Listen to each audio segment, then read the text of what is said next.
గ్రహించలేదు. దాది విషయముల నుండి ఇంద్రియములను మరల్చిన గాని వాసనా బలాన్ని అనుసరించి, సంస్కార బలాన్ని అనుసరించి ఆయా ఇంద్రియ వ్యవహార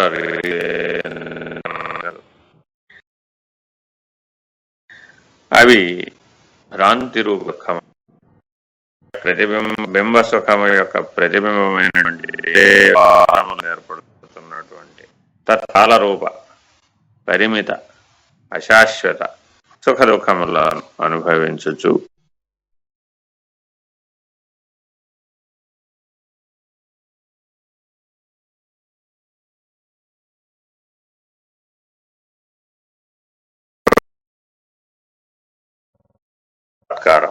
స్వాత్మానుభూతి, ఆత్మనిష్ట దీన్ని సాధించినటువంటి వారు ఉంటారు. వారందరూ వివేకులు. ఎవరైతే నాశరహితమైనటువంటి, పరిణామరహితమైనటువంటి, శాశ్వతమైనటువంటి, మోక్షదాయకమైనటువంటి, జనన మరణ మృత్యు రూప సంసారం నుంచి బయటపడవేయగలిగినటువంటి ఈ ఆత్మదర్శనాన్ని, ఈ ఆత్మోపదేశాన్ని, ఈ ఆత్మ విచారణని, ఈ ఆత్మభావాన్ని, ఈ ఆత్మ సాక్షాత్కార జ్ఞానాన్ని, ఈ ఆత్మానుభూతిని, ఈ ఆత్మనిష్టని ఆశ్రయిస్తారో వారు శాశ్వతమైనటువంటి, ధ్రువమైనటువంటి, తరుగుట పెరగుట లేనటువంటి, పరిణామరహితమైనటువంటి, ద్వంద్వానుభూతికి అవకాశమే లేనటువంటి స్థితిలో ఉన్నటువంటి వారు. ఎప్పుడైతే నీకంటే అన్యము తోచిందో ఆ అన్యమైనటువంటి వారు ధనము చేత గాని, దారేషణ అంటే భార్యా బిడ్డల చేత గాని, పుత్రేషణ చేత గాని, ఈషణాత్రయము చేత సంబంధపడుతున్నటువంటి వారై ఉంటారు. కాబట్టి ఆ ఈషణాత్రయ సంబంధమునందు మనోవ్యాపారమును లగ్నము చేయుట అవివేకము, అజ్ఞానము, అవిద్య, అభిమానము. కాబట్టి అటువంటి సంగత్యాగాన్ని చేయవలసిందిగా కోరుతున్నాడు. సర్వసాక్షిత్వాన్ని ఆశ్రయించవలసిందిగా చెప్తున్నాడు, ఉపదేశిస్తున్నాడు. అటువంటి సర్వాధారమైనటువంటి, సర్వసాక్షి అయినటువంటి, సర్వవ్యాపకమైనటువంటి, సర్వ విలక్షణమైనటువంటి ఆత్మస్వరూపాన్ని ఎవరైతే ఆశ్రయిస్తున్నారో వాళ్ళు వివేకం పొందినటువంటి వారు. చదువు. శ్రోత్రాదింద్రియములు జడములగుట చేత శబ్దాది విషయములను గ్రహించు శక్తి లేనివిగాయున్నవి. ఇంద్రియములకు అంతరముగా ఉన్నటువంటి విజ్ఞానమే స్వభావముగా గల ఆత్మ మాత్రమే అన్నిటినీ తెలుసుకొనుచున్నది. ఎట్లనగా ఆత్మతో కూడిన అంతఃకరణోవృత్తి బహిర్గతమై చక్షురింద్రియముల ద్వారా దశవిధ రూపములను, జిహ్వేంద్రియముల ద్వారా షడ్రసములను, ఘ్రాణేంద్రియము ద్వారా చతుర్విధ గంధములను, త్వగీంద్రియము ద్వారా ద్వాదశ స్పర్శలను, శ్రోత్రము ద్వారా చతుర్విధ శబ్దములను, అటులనే విషయానందమును తెలుసుకొనుచున్నది. ఈ దేహములో ఆత్మ చైతన్యము ఉన్నంత వరకే ఇంద్రియములు విషయములను గ్రహించుచున్నవి. ఆత్మ చైతన్యము లేనప్పుడు, మరణించినప్పుడు ఇంద్రియములు వాని వాని స్థానములలో ఉన్నప్పటికీ విషయములను గ్రహించుటలేదు.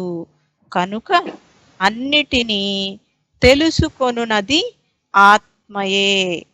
ఆత్మ తెలుసుకొనుటకు శక్యము కాని వస్తువు ఏదియునూ లేదు.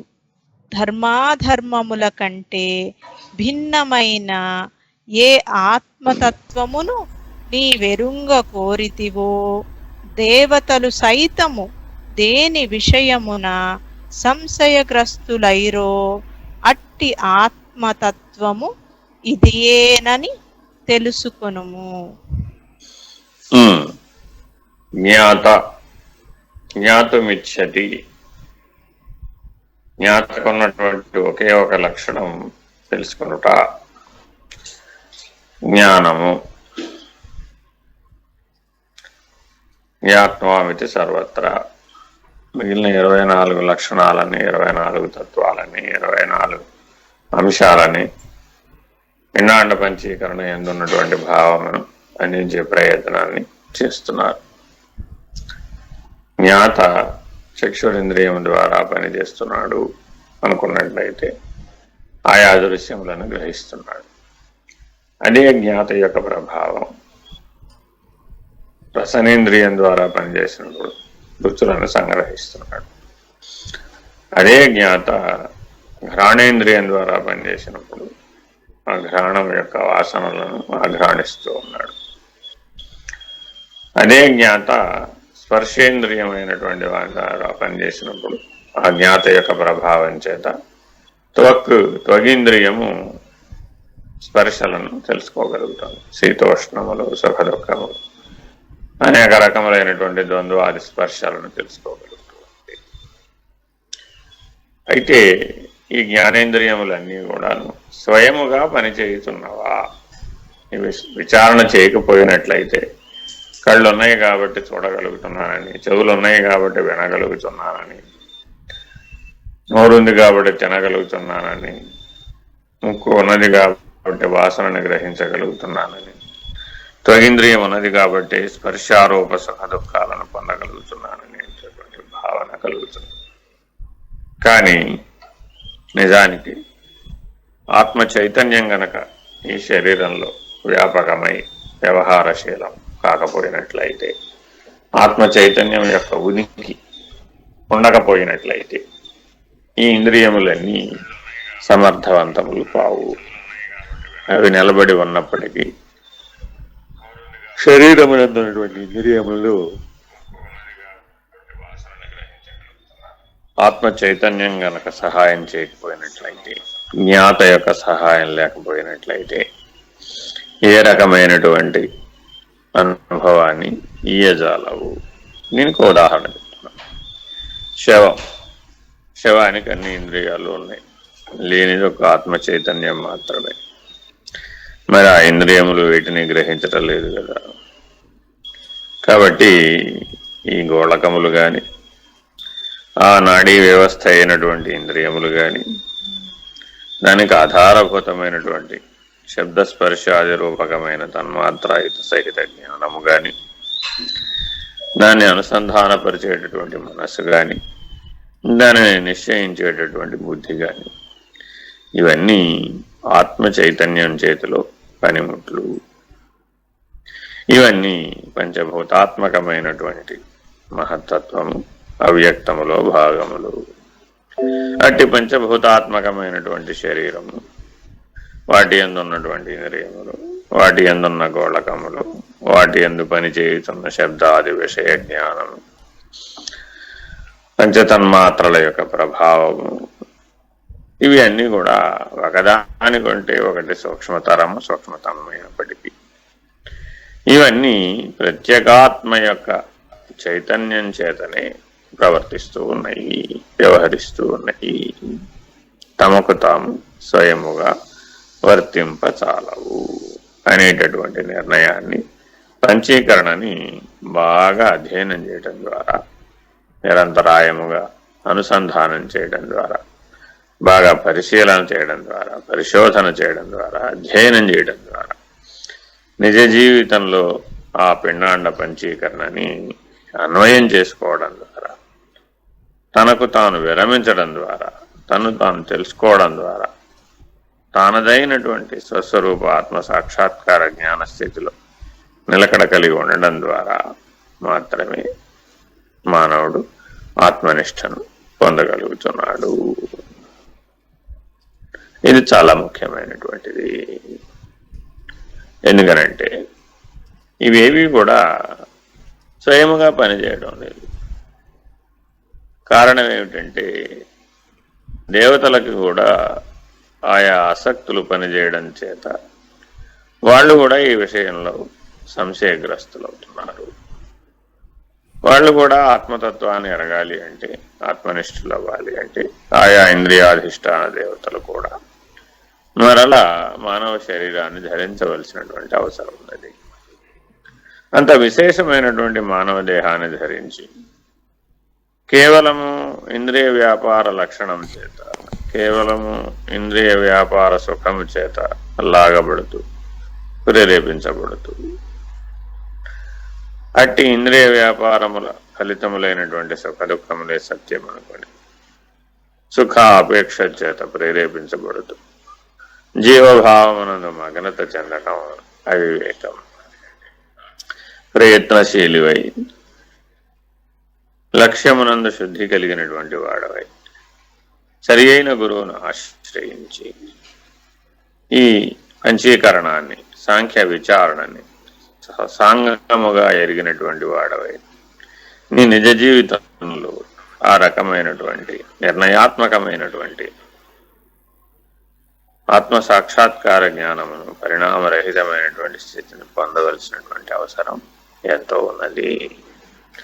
ఇట్టి ఆత్మోపదేశాన్ని మానవులందరూ తప్పక అందుకోవాలి అనేటటువంటి ఉపదేశాన్ని అందిస్తూ ఉన్నారు. చదువు. ఇంతకు ముందు ఇంద్రియములకు అంతరముగా మనస్సు, మనస్సుకు అంతరముగా బుద్ధి, బుద్ధికి అంతరముగా ఆత్మ ఉన్నటుల చెప్పబడినది. ఇప్పుడు ఈ ఆత్మ అన్నిటికీ అంతరముగా ఉండి బుద్ధి మనస్సులతో కూడి ఇంద్రియముల ద్వారా శబ్దాది విషయములను గ్రహించుచున్నటుల చెప్పబడినది. ఈ విధముగా ఆత్మయునికి దృఢముగాను స్పష్టముగాను చెప్పబడినది. అయినప్పటికీ అవిద్యతో కూడిన అల్పజ్ఞానులు ఈ ఆత్మను తెలియలేకున్నారు. మరలా ఇప్పుడు మనం మాట్లాడుకున్న అంశాలని సుస్పష్టపరిచే ప్రయత్నం చేస్తున్నారు. అజ్ఞానం ఆవరించి ఉన్నప్పుడు ఆయా దేహేంద్రియ మనో వ్యాపారములు సత్యమని తోస్తూ ఉంటాయి. తాత్కాలికములైనటువంటి సుఖ దుఃఖములు సత్యములని తోస్తూ ఉంటాయి. షడ్రుచులు సత్యమని తోస్తూ ఉంటాయి. దశవిధ నాదాలు సత్యమని తోస్తూ ఉంటాయి. బాహ్యములైనటువంటి ఇంద్రియ వ్యాపారములే సత్యమని తోస్తూ ఉంటాయి. జన్మించినది అసలు ఇంద్రియ సుఖం కోసమేనని తోస్తూ ఉంటాడు, తలపోస్తూ ఉంటాడు. ఇంద్రియాదుల యందు సుఖ దుఃఖములను అనుభవించడం కొరకే పుట్టాను అనేటటువంటి మోహాన్ని పొందుతున్నాడు. ప్రయత్నశీలి అయినటువంటి వాడు, వివేకి అయినటువంటి వాడు, పెద్దల మార్గమును అనుసరించినటువంటి వాడు, మోక్ష మార్గ అనురక్తుడైనటువంటి వాడు, స్వస్వరూప ఆత్మ సాక్షాత్కార జ్ఞానానికి ప్రయత్నశీలి అయినటువంటి వాడు ఎవరైతే ఉన్నారో అతడు దృఢముగా ప్రయత్నం చేస్తాడు. జీవితంలోని దశాంతర దశల యందు ఆత్మ యొక్క ఉనికిని లెస్సగా తెలుసుకునే ప్రయత్నం చేస్తాడు. పైన చెప్పినటువంటి ఉపమానం ఏదైతే మరణావస్థతో పోలిక చెప్పారో, ప్రతి ఒక్కరూ ఆ మృత్యుకాలమందు తాను ఎట్లవుతున్నాడో గుర్తు చేసుకొని మరణావసాన సమయమందు ఈ శరీరం ఎట్లు నిశ్చేతనమగుతున్నదో, అచేతనమగుతున్నదో, కట్టెవలే, కొయ్యవలే, దారువు వలె, చెలవలే పరిణామరహితమై పడి ఉండుతున్నదో, కేవలము ఆత్మచైతన్య సంగత్వము చేత, ఆత్మచైతన్య ప్రభావము చేత, ఆత్మచైతన్య అంశీభూతమగు చేత, ఆత్మచైతన్యం ప్రభావశీలమై శరీరం అంతా వ్యాపించి తన చైతన్యమును వ్యాప్తి అనరించడం చేత మాత్రమే ఇవన్నీ పనిచేస్తున్నాయనే సత్యాన్ని గుర్తించగలుగుతాడు. తన మరణాన్ని తాను ఎరిగినటువంటి వాడు ఎవడైతే ఉన్నాడు, తనలో ఉన్నటువంటి ఆత్మ చైతన్యాన్ని తెలుసుకున్నటువంటి వాడు ఎవడైతే ఉన్నాడో వాడు ఈ శరీరాన్ని ఒక తోలు తిత్తి వలె, ఒక వస్త్రము వలె, ఒక చెక్క వలె ఒక మృణ్మయ దేహం వలె, ఒక మృత్తికా భాండము వలె చూస్తాడు. ఈ రకమైనటువంటి దృష్టి కలిగినటువంటి వాడికి ఈ ఘటము యొక్క విశేషం, ఈ ఘటము యొక్క పనితనం తెలిసినటువంటి వాడే ఘటమును ప్రకాశింపజేసేటటువంటి స్వప్రకాశమే ప్రధానం కానీ ఘటం అప్రధానం అనేటటువంటి సత్యాన్ని తెలుసుకుంటాడు. నానా చంద్ర ఘటోదర స్థిత మహాదేవ ప్రభాభాస్వ జ్ఞానం యస్యతు చక్షురాధికరణ ద్వారా బహిస్పందతి జానామి ఇది అనుభావే తత్సమస్తం జగత్ అనేటటువంటి గొప్ప విశేష జ్ఞానబోధ అయినటువంటి దక్షిణామూర్తి స్తోత్రాన్ని ఆశ్రయించి కేవలం 9 చిల్లులు కలిగినటువంటి కొండ ఇది.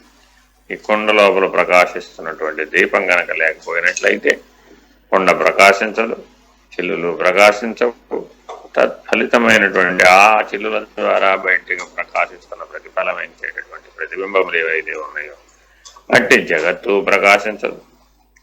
కాబట్టి అనంతమైనటువంటి జగత్తుని తెలుసుకోవాలి, అనుభవించాలి అనేటటువంటి పేరాశ పుట్టిదే అత్యాశ. ఇటువంటి మృగయా విశేషం, వృషజల విశేషం అంటే ఎండమావిలో నీళ్లు తాగాలని పరిగెత్తడం ఎంత అవివేకము, కుందేటి కొమ్మును సాధించాలనేటటువంటి ప్రయత్నం చేయడం ఎంత అవివేకము, గగన కుసుమం ఆకాశ పుష్పాన్ని సాధించాలనేటటువంటి చంద్రుడు ఆకాశంలో పూచిన పువ్వుని భ్రాంతి చెంది చేతితో పట్టుకుంటాననటం ఎంత అసమంజసము, అవివేకము, అజ్ఞానము, అవిద్యామోహము. సత్యత్వ జ్ఞానం పొందిన తర్వాత మాత్రమే, ఆత్మానుభూతిని పొందిన తర్వాత మాత్రమే అనుభూతం అవుతుంది.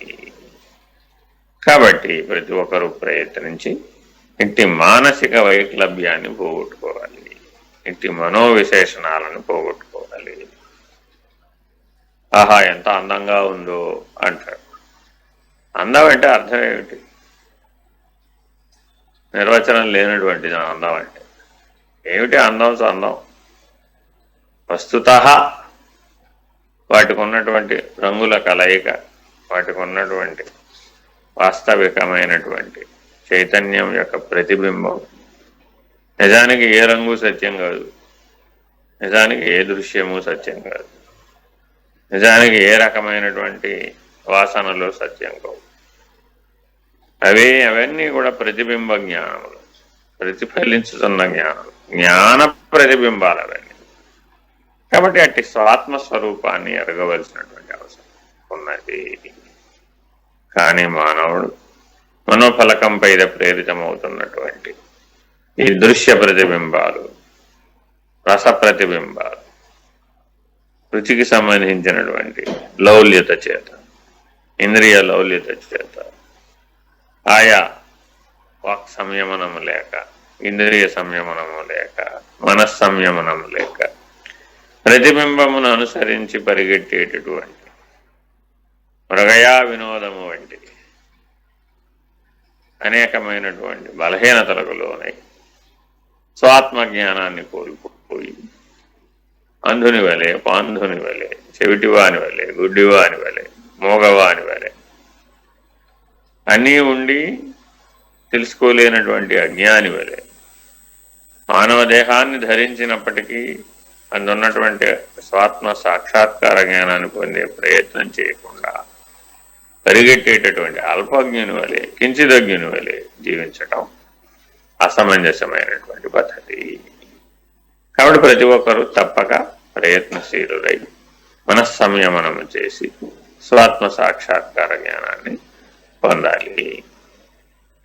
అదే విద్యాప్రదాయిని, అదే జ్ఞానప్రదాయిని, అదే స్వప్రకాశ సాక్షాత్కార జ్ఞానము. అటువంటి స్వరూప జ్ఞానాన్ని తప్పక పొందాలి. అల్పజ్ఞానులు దీనిని తెలుసుకోలేరు. చదువు. జాగ్రత్త, స్వప్న, సుషుప్తి అవస్థలను అందరూ నిత్యము అనుభవించుచున్నారు కదా. జాగ్రత్త అవస్థలో సర్వ వ్యవహారములు చేయుచున్నారు. స్వప్నావస్థలో అనేక కలలు కనుచున్నారు. సుషుప్తిలో ఈ రెండవస్థలలోని వ్యవహారములు లేక ఏ బాధయు లేక సుఖముగా నిద్రించుచున్నారు.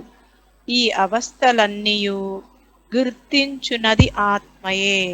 కాలత్రయమందు ఉన్నట్టి ఆత్మను గొప్పదానిగను సర్వవ్యాప్తిగను తెలుసుకొన్న ధీరులు శోకింపరు.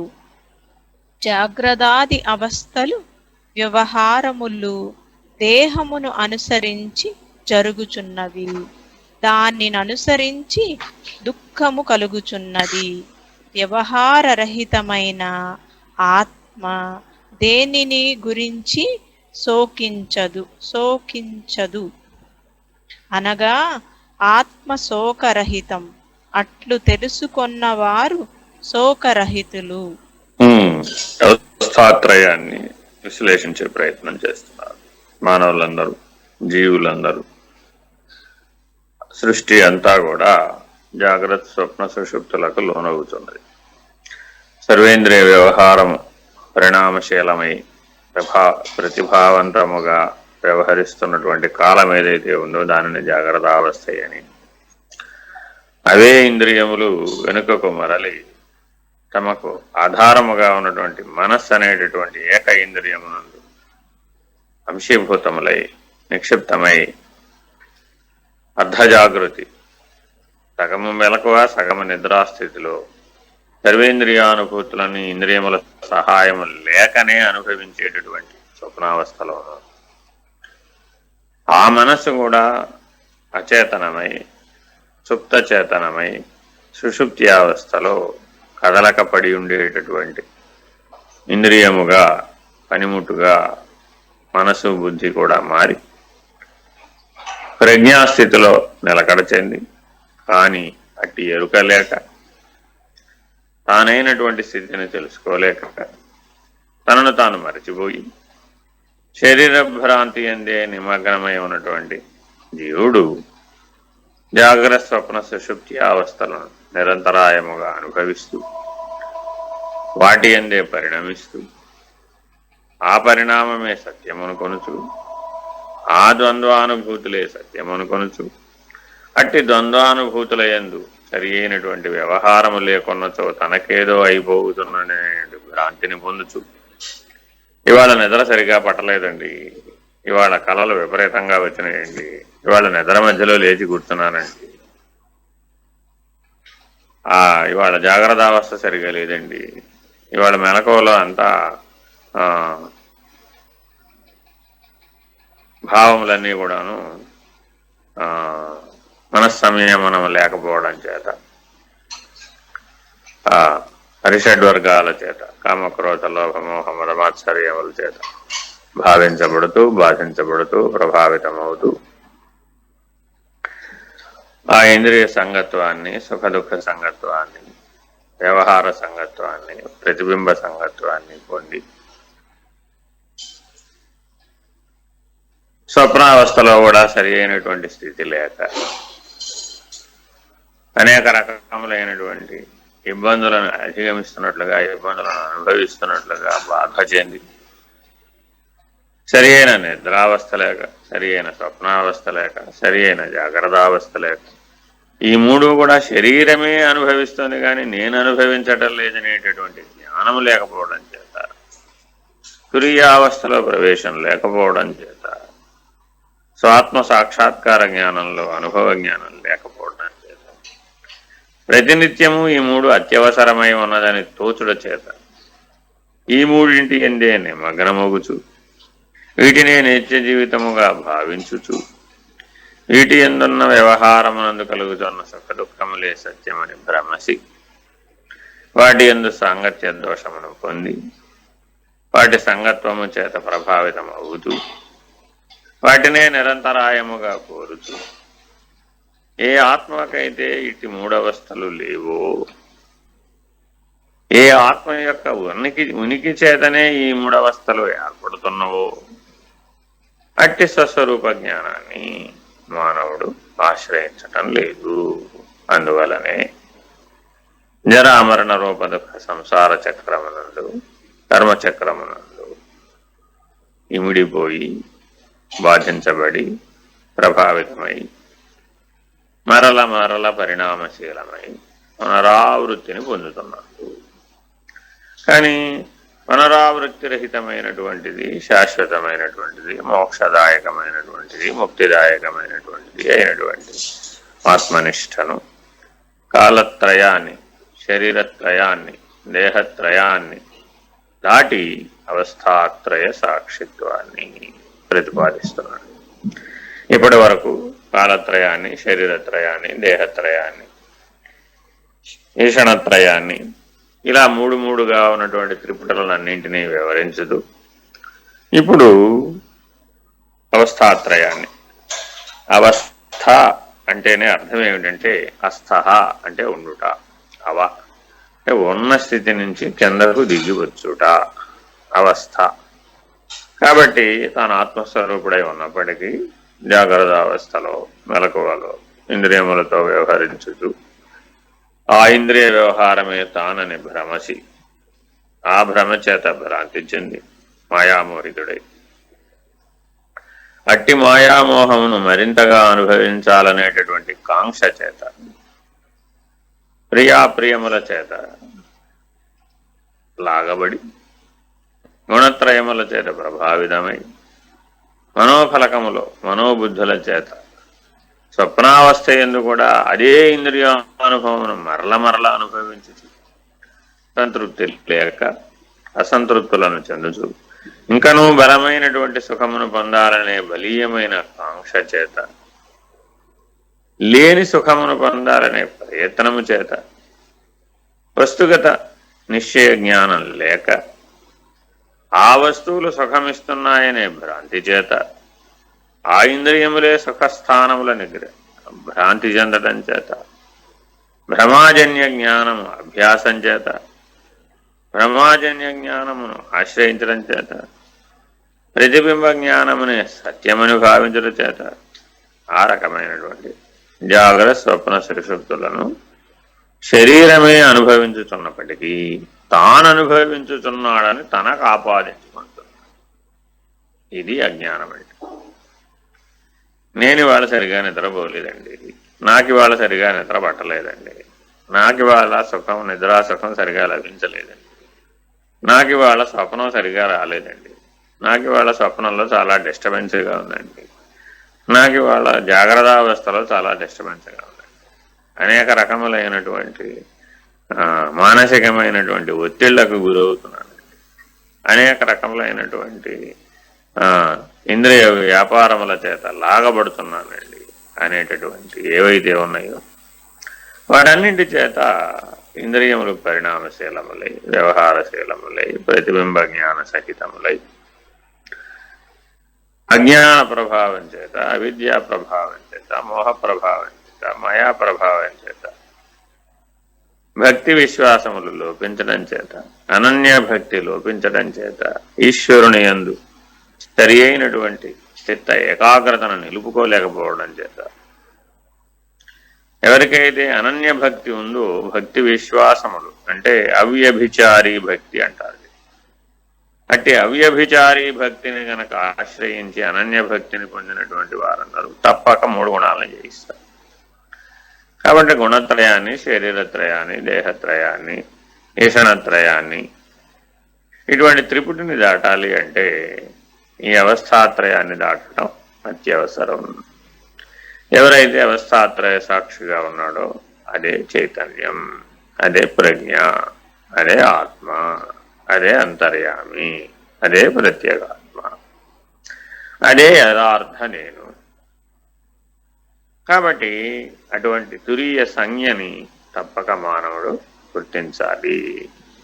అటువంటి తురీయ స్థితిలో సహజముగా నిలకడ కలిగి ఉండాలి. దృష్టిని సదా భూమా స్థితి ಎಂದು నిలపగలిగి ఉన్నటువంటి వాడై ఉండాలి. ఏ మార్పు లేక ఉండాలి, ఏ పరిణామము లేక ఉండాలి, ఏ అనుభవము లేక ఉండాలి, ఏ బంధము లేక ఉండాలి, ఏ రకమైనటువంటి కుంగుబాటు లేక ఉండాలి, ఏ రకమైనటువంటి దిగులు లేక ఉండాలి, ఏ రకమైనటువంటి ఇంద్రియ వ్యాపార ప్రభావం లేకుండా ఉండాలి, ఏ రకములైనటువంటి అవస్థాత్రయ ప్రభావం లేకుండా ఉండాలి. ఆ రకంగా సాక్షిత్వమును సదా ఆశ్రయించాలి. ఇట్లా సాక్షిగా ఉన్నటువంటి స్థితిని ఎవరైతే సాధిస్తారో, త్రిపుటికి సాక్షిగా ఉన్నటువంటి స్థితిని ఎవరైతే సాధిస్తారో వాళ్ళు మాత్రమే ఆ అంతర్యామిత్వాన్ని, ఆ ఆత్మస్థితిని నిలబెట్టుకోగలుగుతున్నారు. హరి ఓం. శ్రీ గురుభ్యో నమః. హరి ఓం. ఓం పూర్ణమద పూర్ణమిదం పూర్ణాత్ పూర్ణముదచ్యతే పూర్ణస్య పూర్ణమాదాయ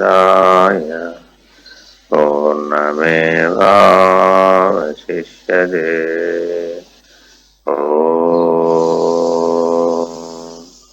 పూర్ణమద పూర్ణమిదం పూర్ణాత్ పూర్ణముదచ్యతే పూర్ణస్య పూర్ణమాదాయ పూర్ణమేవావశిష్యతే.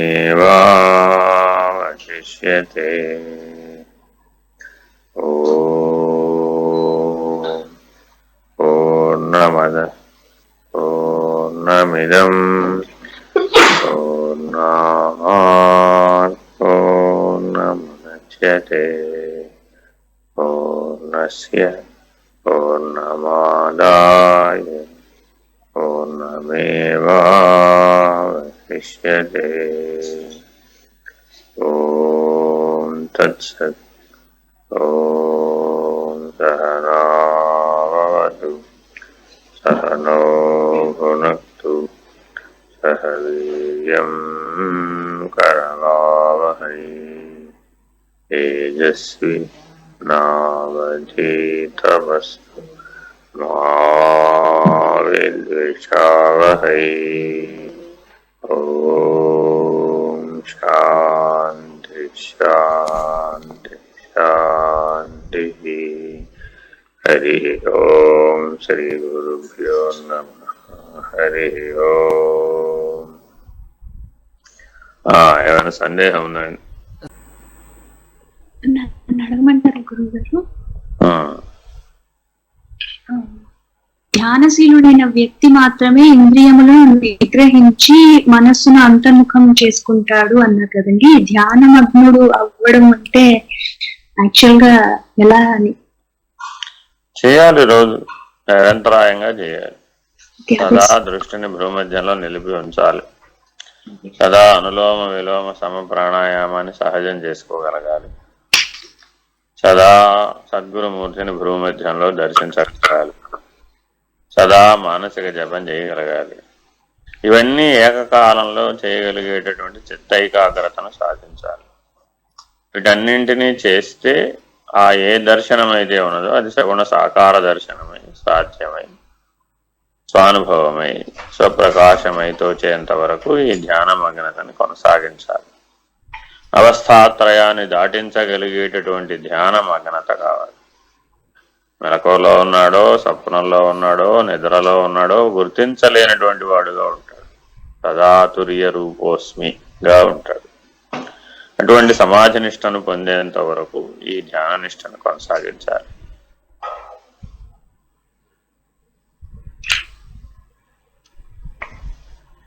అవ్యభిచార భక్తి అంటే కూడా ఇదేనా గురువు? ఇంద్రియములందు వ్యాపించనివ్వకుండా. అభిచారము అంటే కదులుట, అభిచారము అంటే సంగత్వ దోషంతో కదులుట. కాబట్టి అవ్యభిచారి, సంగత్వ దోషం లేకుండా ఉండాలి.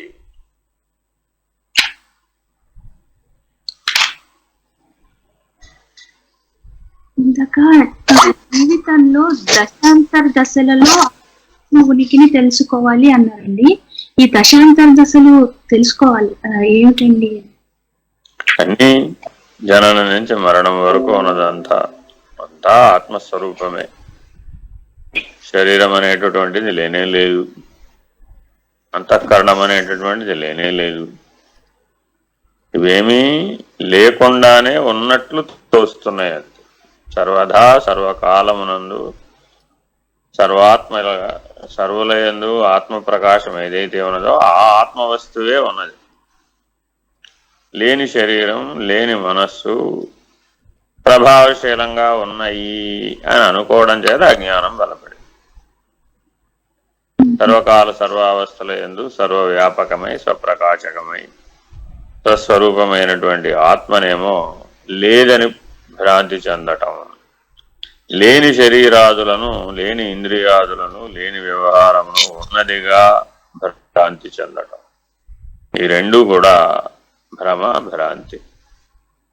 ఈ మాయా లక్షణం చేతనే జీవుడుగా అవుతున్నాడు. ఎవరైతే ఈ మాయా లక్షణాన్ని నిరసిస్తారో, ఈ వైష్ణవి మాయను దాటగలుగుతారో, ఈ త్రిగుణాత్మకమైనటువంటి మాయను దాటగలుగుతారో వాళ్ళు మాత్రమే అనిష్టులు కాగలుగుతారు.